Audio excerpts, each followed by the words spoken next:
Dude, do you mind? No, I don't mind.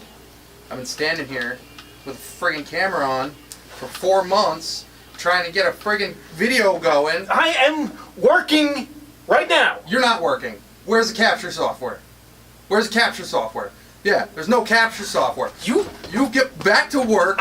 Make a video. It's been 6 months. I've been standing here. We're gonna do a video. I'm a 30-something-year-old man-child. I have horrible time management skills. I'm a sucker for nostalgia. I have a lot of video games. And I want to talk about one that I like. Cue the intro music.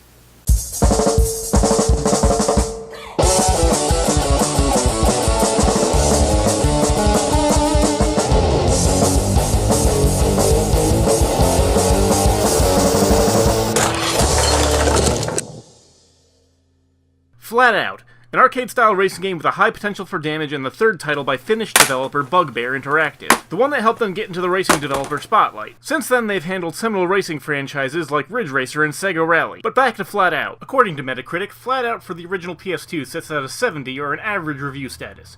But I'm gonna judge for myself. Starting out, we're presented with simple menus and we create a profile. Side note. There was not enough space for a 9-letter name. Then we pick a male or female avatar, shoving a middle finger into Ubisoft's face a decade before Assassin's Creed Unity came about and said it was too difficult to put a female playable character in the game. There's no real mechanical difference, but it changes the ragdoll that flies out of your car. Next we pick a car. An unlicensed, totally not a Mustang car. Then we pick a course and jump into a race. But the first 3 kinds of course we are put into are generic, professional race course, generic, forest track, and generic, industrial site. Later in the game you can unlock generic, small town village, and generic, winter environment. Okay, enough joking about the map. Despite how generic they may all be, a main thing that affects the gameplay is that there are different kinds of debris and obstacles littering the tracks that can mechanically tie into how you race. Construction scaffolding, signs, tire piles, storage barrels, and many other items. They create a harrowing trade-off for one reason: nitro. You need nitro to be your safety net when playing. This game doesn't have modern racing game features like an ideal racing line HUD or a rewind feature. If you mess up, the only thing you can do is hope you didn't mess up that badly and keep yourself in the race. Most of the cars don't have really good acceleration and it takes a while to get back up to speed, especially if you hit one of those annoying, incapacitating, stupid tire piles. But Nitro counters that and makes it so you can speed right back up into the race. But there's only one thing you can do to get Nitro,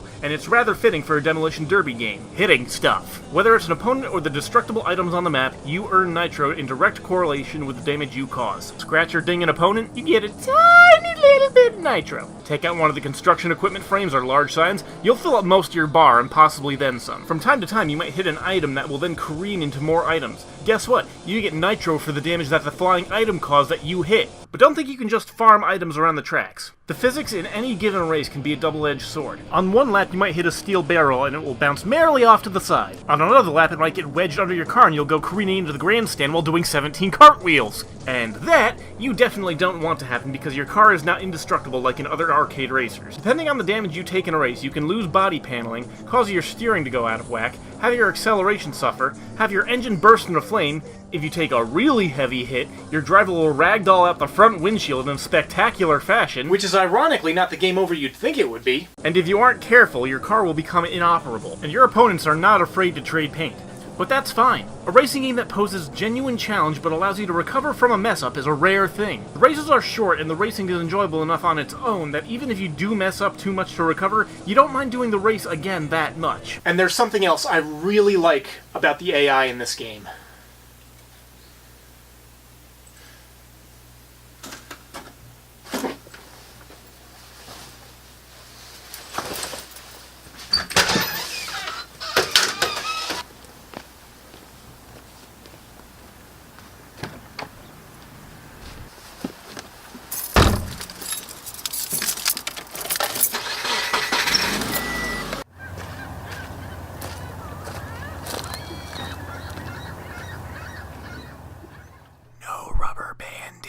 If you pass an opponent and are good enough, you will leave them in the dust, and inversely, if you are doing poorly, the other will not hesitate to leave you in the dust. And all these reasons are probably why I find myself still liking this game to the degree that I do. The trade-off nitro earning mechanics and the consistency but simultaneous randomness of the physics paired with the chaotic nature of the debris and the opponents gives you a fair amount of agency in your races, making it so even the same track will give you an unpredictable result that feels good to overcome.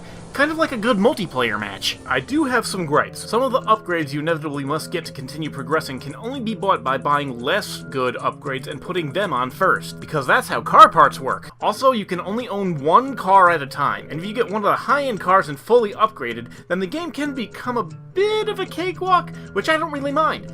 The game has about 46 races that become unlocked by beating them on each tier, and overall the game can be beat in a couple hours. That might seem a bit short, but given the generic nature of the levels, that's probably a good thing. It means it doesn't outstay its welcome, and the base game is very solid in its own right. But the base game is not the thing that I really enjoy and have good memories of.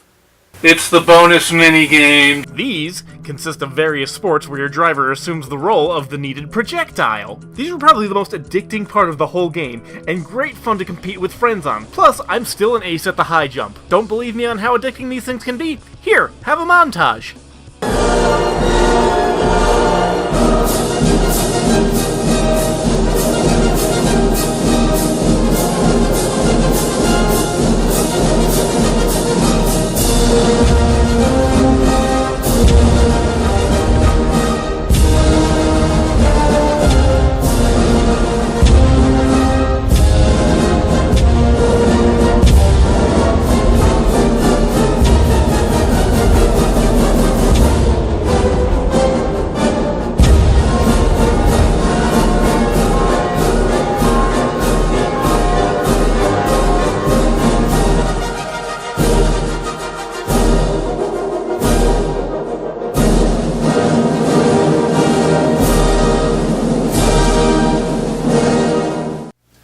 So all things considered, while it's a little bare bones in its packaging, this game is more than competent and deserves a spot on my shelf.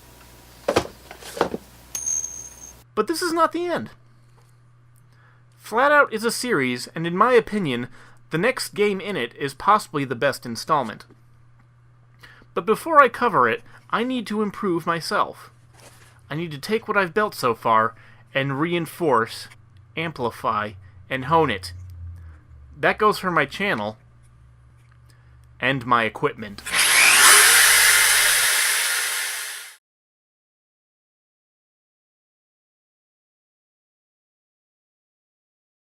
Thanks for watching, and God bless all of you!